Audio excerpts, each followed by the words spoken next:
learning about competencies 3C and 3D, which are about advocacy and language development.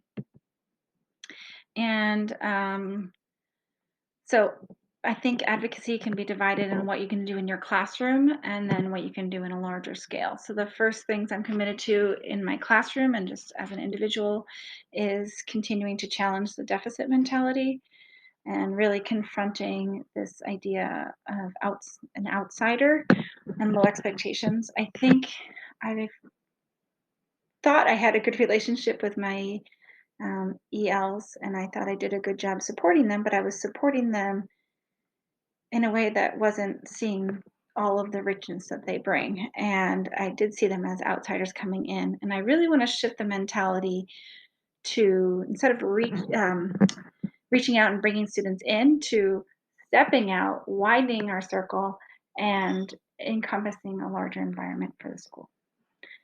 I want to do home visits. I think that's an advocate for home visits and doing home visits and sharing that with other teachers and stuff like that.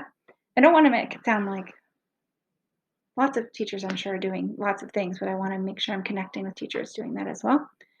And then putting ELs in leadership roles. So no longer having them in the back.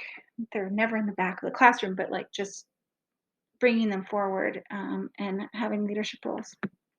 And the last thing is just this idea of celebrating language learning, that most of the world is multilingual. So the fact that English learners are in our classrooms, that's awesome because they are bringing us up to date. And I want to do that by using linguistics and to help advocate and help question practices, using language objectives to normalize the separation between content and language skills, and finding cross-cultural connections in addition to being able to say hello in every language. I know that's like basic, but I really want to, why is it okay that I can say hello in Spanish and not in Taquino?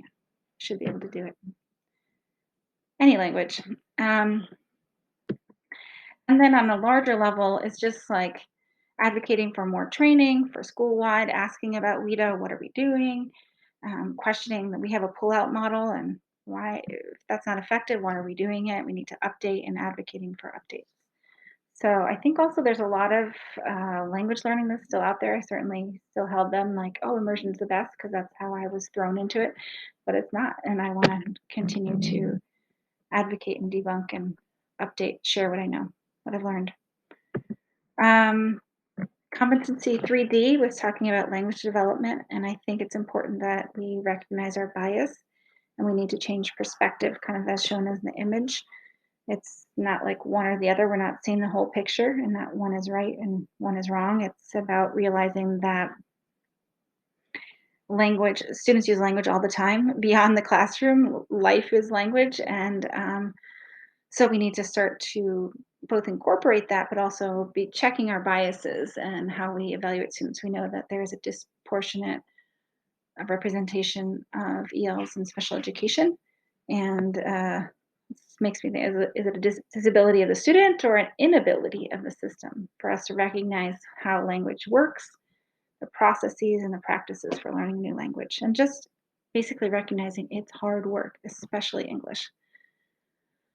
So, yeah, it's like seeing inside, like student as part of a whole, the tree as part of a forest, and you know, changing our perspectives. So, I really want to say thank you, and I appreciate it, and learned a lot from you guys. I hope you have a great summer, end of your summer, and look forward to working with you in the fall.